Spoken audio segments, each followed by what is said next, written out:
एक जंगल में एक हाथी रहता था जो बहुत बड़ा और भारी था। वह बहुत ऊंचा था और उसे दूसरे जानवरों से बिल्कुल भी डर नहीं लगता था। हाथी जंगल में सबसे ज़्यादा ताकतवर जानवर माना जाता था। हाथी के पास एक छोटी सी बच्ची हाथी थी। वह भी बड़े होने की उम्मीद में थी, लेकिन वह अभी बहुत छोटी थी।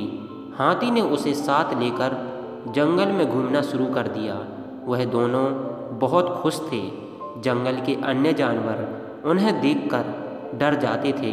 हाथी और उसकी बच्ची जंगल के सभी जानवरों से बड़े थे और उन्हें यह लगता था कि वे जंगल के राजा हैं। एक दिन हाथी जंगल में घूमता हुआ एक ज़मीन में फंस गया।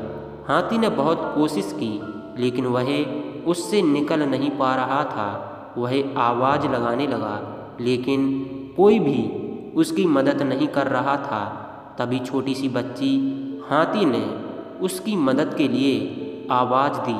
वह अपनी माँ को बताने के लिए भाग गई। हाथी की बच्ची आगे चलकर देखती ही रह गई।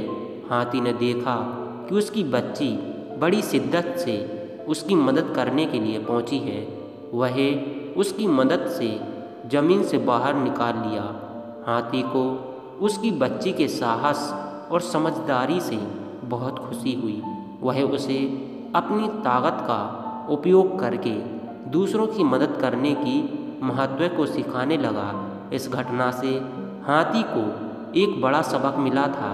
वह समझ गया कि जीवन में हमें अकेले कभी भी नहीं रहना चाहिए।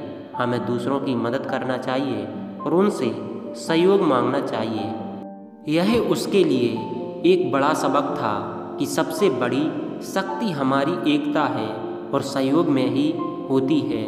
दोस्तों, हमें इस कहानी से यह सीख मिलती है, हमेशा दूसरों की मदद करने का प्रयास करें और समझदारी से और शिद्दत से काम करें। सहयोग और एकता से हमें बड़ी सफलता मिलती है।